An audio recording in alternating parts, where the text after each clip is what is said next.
इस वक्त बड़ी खबर जम्मू कश्मीर के अनंतनाग से, जहां पिछले 3 दिन से पहाड़ के घने जंगलों में छिपे आतंकियों की तलाश में सर्च ऑपरेशन जारी है। जम्मू कश्मीर पुलिस और सेना के जवान सर्च ऑपरेशन में जुटे हुए हैं। एनकाउंटर वाली जगह पर जम्मू कश्मीर पुलिस के डीजीपी और एडीजी भी मौजूद हैं। 2 दिन पहले इन्हीं आतंकियों से मुठभेड़ के दौरान 3 अफसर किल्ड इन एक्शन हुए थे, जिनमें से 2 अफसर सेना के और 1 अफसर जम्मू कश्मीर पुलिस के थे। जिसके बाद सेना और जम्मू कश्मीर पुलिस ने आतंकियों की तलाश में अपनी पूरी ताकत झोंक दी थी।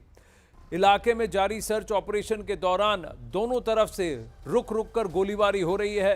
अनंतनाग के इन जंगलों में से 2 से 3 आतंकियों के छिपे होने की खबर है इस वक्त, जिनमें एक नाम कोकरनाग का रहने वाला उजैर खान का है। उस पर 10 लाख रुपए का इनाम है। उजैर पिछले 4 साल जुलाई में आतंकी संगठन लश्कर-ए-तैयबा से जुड़ा था और तब से वो यहाँ हरकत पे है, जिस पर इनाम घोषित है। ये अब तस्वीरें आ रही हैं जहाँ पर कार्रवाई चल रही है, धुआं निकल रहा है, इंटरमिटेंट गन फायरिंग की आवाज़ें आ रही हैं और ये कम से कम पिछले 36 घंटों से यही प्रकरण रहा है। लेकिन इस बार फौज ने, सेना ने और पूरी तरह से सुरक्षा कर्मियों ने ये ठान ली है कि इन आतंकियों को ढेर करके ही दम लेंगे। अभी वहीं अनंतनाग में लगातार तीसरे दिन मुठभेड़ में 2 से 3 आतंकियों के छिपे होने की खबर है। सुरक्षा बलों ने और आतंकियों को घेर कर घने जंगल में अब ये तस्वीर आ रही है विस्फोट की, जहां आतंकी लगातार से फायरिंग कर रहे हैं। वहां 3 दिन से सर्च ऑपरेशन चल रहा है, लेकिन अब लग रहा है कि एक टारगेटेड विस्फोट एक्सप्लोजन प्लान किया गया है।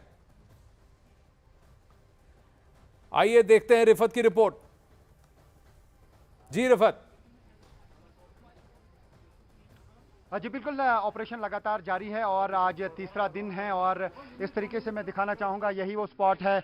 कल भी हम इसी पे बात कर रहे थे कि इसी पे ज़्यादा फोकस है, इस पे लगातार सुबह से धमाके हो रहे हैं, रॉकेट्स का इस्तेमाल किया जा रहा है, ग्रेनेड्स का इस्तेमाल किया जा रहा है। ऐसा समझा जा रहा है कि वहाँ पे मिलिटेंटों का हाइड आउट है, जिसको अब नाकारा किया जा रहा है, तबाह किया जा रहा है और ये ऑपरेशन लगातार जारी है। हालांकि अभी थोड़ी देर पहले हमने देखा कि यहाँ पे पुलिस के टॉप और आर्मी और सीआरपीएफ के टॉप ऑफिसर्स आए हैं, वो अभी हालात का जायजा ले रहे हैं। ऐसा लगता है कि अभी शायद और टाइम इस ऑपरेशन में लग सकता है, क्योंकि जिस तरीके से एक के बाद दूसरा धमाका हो रहा है तो इसी पे फोकस किया जा रहा है। यानी इसी एरिया को, जो कल पुलिस बात कर रही थी कि एनसर्कल किया गया है, 2 मिलिटेंट जो है उनको घेरा गया है, लेकिन दूसरी तरफ से हमने इसी एरिया पे देखा कि रेस्क्यू, ये जो इवैक्यूएशन का ऑपरेशन था वो भी यहां पर ही था। जो बॉडीज रिट्रीव की गई वो इसी स्पॉट से की गई और जो माउंटेनियर्स की टीम गई थी हाल से, जो आए थे हाई एल्टीट्यूड वारफेयर स्कूल से, वो भी वहां पे थे और पैरा कमांडोज को भी हमने देखा यहां पे ऑपरेट करते हुए। कहीं ना कहीं यहां पर ही कोई ऐसा ठिकाना है जिसको अभी तबाह किया जा रहा है। कल भी वहां पे फायरिंग हो रही थी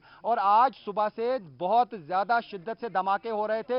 इस धमाकों की आवाज की वजह से यह सारा इलाका हिल रहा था और आवाज गूंज रही थी। तो उसका मतलब है कि कहीं ना कहीं या तो वही 2 मिलिटेंट यहां पे हैं एलईटी के, जो कल पुलिस ने ट्वीट करके बताया था कि उजैर खान और उसके साथी को यहां पे एनसर्कल किया गया है, या फिर कोई और ग्रुप हो सकता है, क्योंकि ऐसा समझा जा रहा है कि जंगली इलाकों में पाकिस्तानी मिलिटेंटों की तादाद है जो यहां पे छुपे हुए हैं, क्योंकि ये पीर पंचाल एरिया में मिल रहा है और ये मानिए कि राजौरी और पुंछ का एरिया जो है यही पीर पंचाल का रास्ता है, वो बाद में शुपाया पहुंचता है और शुपाया से कुलगाम और कुलगाम से अनंतनाग। यानी कि ये जो फॉरेस्ट एरिया है पूरा बेल्ट, इस पे अब पूरी निगरानी बढ़ा दी जाएगी, क्योंकि एलओसी पे फेंसिंग टाइट कर दी गई है। चाहे जो ट्रेडिशनल इन्फिल्ट्रेशन के रूट थे, चाहे वो गुरेज का रूट था, चाहे वो कुपवारा का था, केरन, टंगडार या फिर गुरेज का, उस पे टाइट की गई है सिचुएशन और यहां से इन्फिल्ट्रेशन हो रही है जो जम्मू का रीजन है।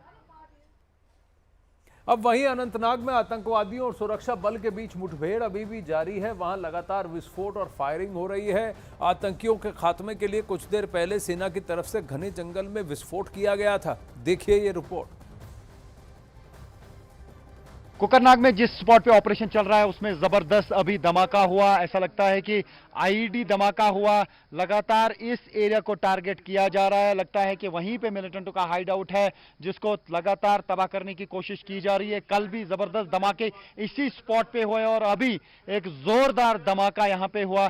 पहले हमने देखा कि यहां पे हेक्साकॉप्टर जो है वो इर्द गिर्द घूम रहा था और उसके बाद एक जोरदार धमाका हुआ। लगातार ऑपरेशन यहां पे चल रहा है। अभी आज तीसरा दिन है और पूरा इस पे सुरक्षा बल लगे हुए हैं, आर्मी, पुलिस और सीआरपीएफ लगी हुई है। अभी हमने देखा कि एक हेलीकॉप्टर ऊपर से आया और थोड़ी देर वहां पे रुक के उसके बाद एक जोरदार धमाका हुआ, यानी कि पूरा यहाँ पे टेक्नोलॉजी का इस्तेमाल किया जा रहा है। हो सकता है कि पूरा फुटेज या जो स्पॉट है उसको हेक्सोकॉप्टर के जरिए देखा जा रहा था और उसके बाद आईईडी जो है वो ट्रिगर कर दी गई। हमने कल देखा कि हेक्सोकॉप्टर के जरिए ही यहां पे फायरिंग की जा रही थी। इस स्पॉट पे लगातार इसी स्पॉट को टारगेट किया जा रहा है जहां पे बॉडीज रिट्रीव हुई फौजी अफसरों और पुलिस अफसर की, वहां पर ही लगातार प्रहार किया जा रहा है, वहां पर ही लगातार अटैक किया जा रहा है और जोरदार धमाका। कल भी हमने देखा कि काफी सारे धमाके उधर ही हुए, इर्द गिर्द इसी स्पॉट पे फायरिंग हो रही थी। क्या यहाँ पे अभी कोई ऐसी गुफा है जिसको टारगेट किया जा रहा है? ये अभी ऐसा लगता है, क्योंकि कल भी काफी सारे धमाके इसी स्पॉट पे हुए, एक के बाद एक धमाका यहां पे हो रहा है। मैं अपने कैमरा पर्सन से कहूं, ये बिल्कुल वही स्पॉट है